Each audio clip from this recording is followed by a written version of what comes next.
السلام علیکم ورحمۃ اللہ وبرکاتہ۔ الحمدللہ کفا وسلام علی عبادہ الذین اصطفیٰ، اما بعد۔ محترم ناظرین اکرام، آج پہلے پارے میں رکوع نمبر 10 ہے، جس کے اندر 4 آیتیں ہیں، آیت نمبر 83 سے آیت نمبر 86 تک۔ اعوذ باللہ من الشیطان الرجیم، بسم اللہ الرحمن الرحیم۔ وَإِذْ أَخَذْنَا مِيثَاقَ بَنِي إِسْرَائِيلَ لَا تَعْبُدُونَ إِلَّا اللَّهَ وَبِالْوَالِدَيْنِ إِحْسَانًا وَذِي الْقُرْبَى وَالْيَتَامَى وَالْمَسَاكِينِ وَقُولُوا لِلنَّاسِ حُسْنًا وَأَقِيمُوا الصَّلَاةَ وَآتُوا الزَّكَاةَ ثُمَّ تَوَلَّيْتُمْ إِلَّا قَلِيلًا مِّنكُمْ وَأَنْتُمْ مُعْرِضُونَ۔ اور یاد کرو جب ہم نے بنی اسرائیل سے پختہ عہد لیا کہ تم اللہ کے سوا کسی کی عبادت نہ کرنا، اور والدین، رشتہ داروں، یتیموں اور مسکینوں کے ساتھ نیک سلوک کرنا، اور لوگوں سے اچھی بات کہنا، اور نماز قائم کرنا اور زکوٰۃ ادا کرنا، پھر چند آدمیوں کے سوا تم سب وعدے سے پھر گئے اور تم ہو ہی منہ پھیرنے والے۔ وَإِذْ أَخَذْنَا مِيثَاقَكُمْ لَا تَسْفِكُونَ دِمَاءَكُمْ وَلَا تُخْرِجُونَ أَنفُسَكُمْ مِنْ دِيَارِكُمْ ثُمَّ أَقْرَرْتُمْ وَأَنْتُمْ تَشْهَدُونَ۔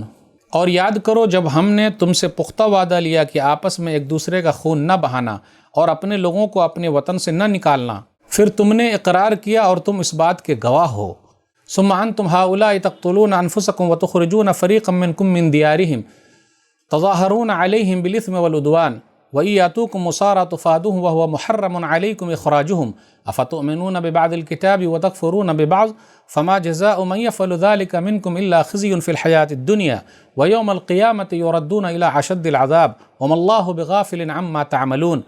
پھر آج تم ہی وہ لوگ ہو جو ایک دوسرے کو قتل کرتے ہو اور اپنے ایک فریق کو ان کے گھروں سے نکالتے ہو، ان کے خلاف گناہ اور زیادتی کے ساتھ دوسروں کی مدد کرتے ہو، اور اگر وہ قیدی ہو کر تمہارے پاس آتے ہیں تو تم ان کو فدیہ دے کر چھڑاتے ہو، حالانکہ انہیں نکالنا ہی تم پر حرام کیا گیا تھا۔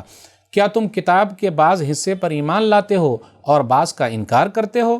پھر تم میں سے جو بھی ایسا کرے اس کی سزا صرف یہی ہے کہ دنیا کی زندگی میں اس کی رسوائی ہو، اور قیامت کے دن وہ سخت ترین عذاب کی طرف پھیر دیے جائیں۔ اور یاد رکھو جو کچھ تم کرتے ہو اللہ اس سے غافل نہیں۔ اولئک الذین اشتروا الحیاۃ الدنیا بالآخرہ فلا یخفف عنہم العذاب ولا هم ینصرون۔